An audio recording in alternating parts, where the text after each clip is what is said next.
I'm having a rough. I turned 49-ish, and that's rough. That's kind of like the dividing line, right? I had to go in for hernia surgery. That's a joy.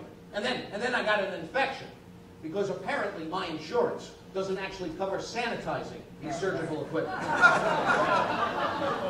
Just covers rinsing off. That's the dividing line, right? Because when you're in your 20s, you can go out all night, drink, you smoke, you eat whatever you want. Come home, catch an hour's sleep, you get up, you look good. Hit your 30s, you go out all night, you come home, catch an hour's sleep, you look like you've been out all night. Hit your 40s, you don't go anywhere, you go to sleep, you wake up, you still look like crap. You start hearing phrases, buzzwords I never thought I would hear. I wear glasses when I'm not on stage. Recently, I go to the optometrist. He hits me with one of these. He says, yeah, you're about 6 months away from bifocals. Oh, you hear that, and you fully expect to hear, and you're 12 months away from being spoon-fed tapioca by a Jamaican nurse. So I go to the eyeglass store to pick up my multifocal lenses, and I'm all irritated. I get irritated anytime I have to go to any store, deal with a clerk. Something always goes wrong. I get nervous. I have nothing against the congenitally stupid. I just don't understand why they all end up in customer service. The other day, I'm in my town. I come out of the supermarket. I get in my car won't start. I call AAA. I tell the lady, yeah, I'm in the parking lot of the supermarket. My car won't start. Lady from AAA says, was your car working when you drove it there?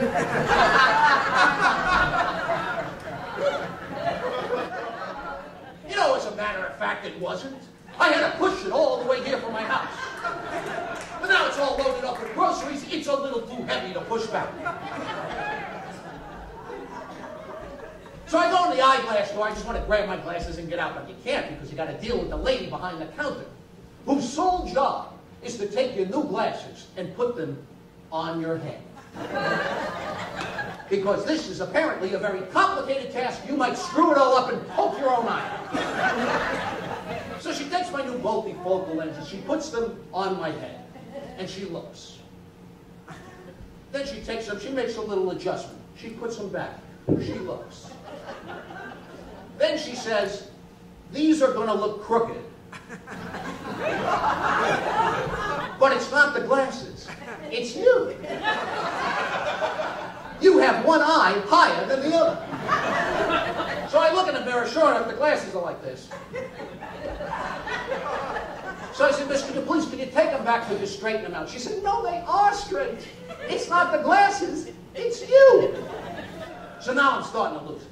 I said, ma'am, now, you should know that when I start a sentence with the word ma'am, that's a key word. That means the volcano is about to erupt. It's like starting a sentence with all due respect. No one in the history of the English language has ever said anything respectful after with all due respect. It's always with all due respect, you should drop dead. So I said, ma'am, I've been wearing glasses all my life. I've never had this problem. She says, sir, with all due respect, I've been selling glasses all my life. I've never had this problem. You've been selling glasses all your life? So when all the other little kids were out on the front lawn with their lemonade stands, you were out there with your optometry kiosk. When the little Girl Scouts were going door to door selling cookies, you were selling disposable contact lenses. So now I do 12 rounds with this lunatic. Culminates with me storming out. I say, that's it, I'm out of here. I get in the car. My wife is waiting outside the car. I get in the car. My wife says, what happened? I said, I'll tell you what happened. That woman's insane. She said I had one eye higher than the other. My wife says, you just noticed this? She says, everybody on your side of the family has one eye higher than the other. So now I'm fighting with my wife. And it reaches that point in the fight where you're not making any sense. You're just saying the opposite of what the other person says just to piss them off. My wife says, will you calm down? I said, I will not calm down. I will calm up. So I'm fighting with my wife. It culminates with me saying, that's it, stop the car. I'm getting out. I'm walking. So she stops the car. I get out. I show her. I stop walking, which I immediately regret because we're 6 miles away from home. You get a lovely view, by the way, from the middle of the Tappan Zee Bridge. So now I'm juggling 3 different pairs of glasses. I got my new multifocal lenses. These are for everyday use for driving. And then I got my old prescription I still wear for distance, like when I go to the movies. And then I got my new reading glasses just for reading. So the ultimate nightmare for me would be to go see a foreign movie with subtitles at a drive-in theater.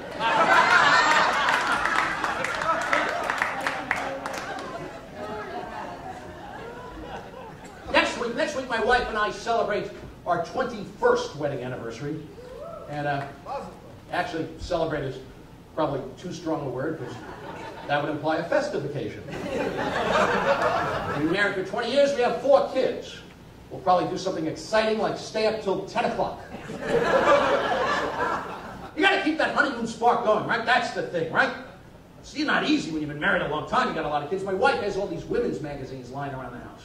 They all have these articles, you know. 137 hot sex tips drive your man crazy. 148 ways to drive your man wild so he's climbing the walls and having a stroke. She never reads these things, but I do. Ever see it? Drive your man crazy. Wear a sexy costume to bed. I tried this with my wife. Tried to get her to come to bed dressed as a French maid, you know, one of those French maid costumes. She came to bed dressed as a Guatemalan maid. Baggy sweatpants, orthopedic shoes, athletic socks. So I asked her to talk dirty to me. She said, "Mr. David, we need more Lysol." Then I said, try a little role play and pretend to be someone else. I tried this with my wife. I said, just once, let's pretend. We'll play a game, anything. Let's play Office. You be the naughty new employee. I'll be the stern boss. Come on over here, sit on my lap, I'll give you a raise. So she reported me to Human Resources. And